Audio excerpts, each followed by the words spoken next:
Hello! Para po ko naka-post o balik.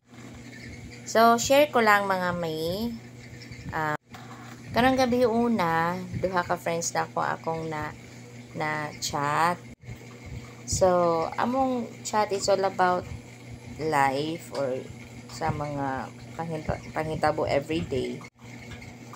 Ang usa is my friend about siyang anger issues. So, same good ni na anak sad ko bisag karon na pa magani struggle gyud ko na ako anger issue. So, ang iyang concern is dali siya masuko, dali siya ma-trigger na gamay ko masuko dayon, gamay ko matako. Yan. Ako na siya gitambagan nga the more ka magsisok ko everyday, the more nga mapunan nimong stress.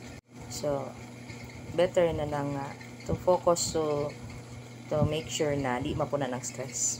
So, better to makuha ng stress everyday kaysa mapunan. So, taas-taas pa mong chat. Then, ang second one is about sa iyang lifetime partner. Same pod issues sa first na akong friend is ang iyang anger issues. Ang ihapod is same good anger issues. But, nag-focus ko sa wife mismo. Sa ni-chat na ko sa wife if possible ang tanan ko niya unsa gyud reason unsa kay mga issue unsa kay mga naka-trigger, but need to know first kung unsa ginabuhat pud sa wife everyday or unsa pud mga usual nga ginahimo everyday. So sa taw-taw mong chat na nibawan nako nga never siya nag-grocery na everyday and never pud siya nag church. So wala ko makurat kay anak ko before ingon anak me before. Then actually po sa kuan po actually dili sila same Catholic. Ang first friend nako is not Roman Catholic and the second one is Roman Catholic. Pero ang paghatag og friendly advice dili ko mag-base sa religion. Kay parera man gyapon tang gituhuan Ginoo. Pero muna akong ingon be kind to other people kay ngano maski kita Roman Catholic ta para nato kita original good I know na mao gyud na tinuod pero sila hapot wa pa ta kibaon silang teaching pero pareha ra gyud tagi parang Ginoo nga magbinuotan ta di ta makasa magkita makasa man gyud ta kay tao man ta pero ning kamot nga di ta makasa. So ang first friend nako is dili man siya Roman Catholic but ang iyang pag-reach out na ako is wala siya mo reach out. Nalang ko na-trigger lang ba tungod kay nag-share ko post atong makabayad sa akong utang. Nag-share lang ko sa katong nag-post. Saan man. Ako ganyan pag utang, ba yung kabayad, ba yung fully paid. Pero at least, ni-reach out ko sa akong magyutangan, di ba? Data ko, ana ba? Wala ko yung ng black. Di pa ng black. Manay makatrigger sa mga tao nga dali magsuko do sa mo. So, ako siya ginan. Ang imong buhaton para dili jud matrigger imong suko. Pag make a list kung unsay 1 to 5, at least 1 to 5 lang ba. Sa number 1, consider as number 1 ang pinaka trigger gyud maka-trigger nimo nganong dali ka masuko. Ang number 5, mo na pinaka list nga maka-trigger sa imo nga nganong masuko ka. Dili di siya inon nga dali jud kay ka masuko. Ana, tapos adto ka mag-focus sa pinaka number 5. Unahon to nimo og kuan action plan nimo, ako siyang gitudloan kung sa imong unsa akong gibuhat before nga manaka-overcome ko ginana nga kinaiyak. Pero napaguna karon then mo get back ra ko niya after 2 days if there's any changes po. Then sa katong second friend ako po siya tagag 2 days nga i-chat ko niya or after tomorrow ana kay mas powerful gyud ang Ginoo. Pwede ko niya i-reach out if na changes sa yung hobby, if okay na ba yung hobby, or I know di gina ang anger issues, di gina dali makuan. Pero kung na ang Ginoo, walay posible. It's miracle. Pero siya mismo akong ipa-focus ang kagalingon sa kay siya mismo napa siya kuwang pod. Dili kuwang sa pagkasaw.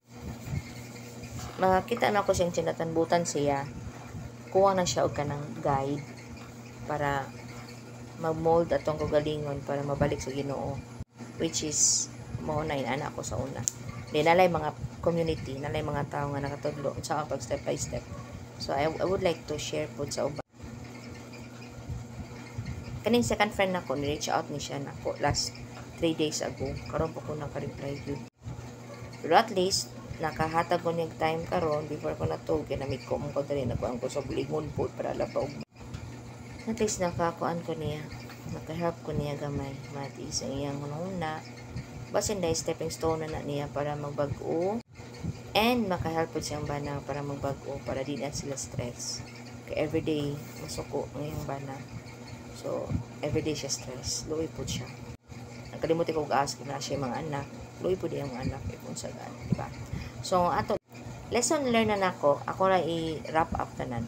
Ang lesson learn na nako na nakuha na ako ani both sa akong duha ka friends is sa ako na experience agi jud ko na anger issues. Bisag until now napamgyan na pula. Dili man na perfect mawa dayon. Kung gusto ka mag-usab man na mawa dayon, dili no. Okay, bisag nausab na ka mo ghost, na kay tao raman ta. Ako na nakatunan. Nakana ko sa galingon ba nga. Sorry ko kay ako iba na nga buutan, ako mga anak ng buutan, ako mga kaliwat na nakatambag po na ako. Ug nasa ko'y community before nga akong giapilan, nga nakahelp po na ako. Ug naadjud ko'y Ginoo per me good, nga nagatabang yun ako mag-guide sa kuha. And I'm so lucky na maski wala na ko'y parents, nagyap ko'y tao nga gihatag si Lord para mo stand as one of my parents. Like ako mga uncle, ako mga auntie, or even my neighbors, na ako'y mga neighbors nga mo tambag ug mo help nako gyud. Sila gyud usa sa naka-mold ko nako nga sa kabaguhan, sa akong pag-continue nga mabago ko. And I know everyday na ako struggle nga mga agian. Dili ko buutan, sa bahis jud ko. Pero karon, ning kamot ko nga di ko masabahis. Kay di ko gana magsabahis. So napagyapon ako ang anxiety depression. Masakit sa naatana. Pero wala na mabatay, so mali na sila aware nga mo na din. Pero ang the best way yun nga para mawala na, di mo gina mawatch it, no? Di gina ito pag at least ma-prevent or kanang dili kay siya mo atake Burmese. God, yun. Si God, wala. So, mura to mga madam, mura to ako ang lesson learned is kanang pause for a while. Dili sa tanang panahon abrupt ka maka-decide. Dili sa tanang panahon okay imong life every day. Dili po sa tanang panahon nga okay imong mind every day. So ang ako pong nakatunan karon sa nito is from them na ako'y nakuha po na inana day ko sa una, sa pag inana pa ko, inana po dahil na feel po sa akong pares. So inana po kaluoy akong bana po sa una. So sila karon stress po akong bana sa una. Karon narang-arang na lang ko. Salamat Lord. So mga mga madam, thank you for watching.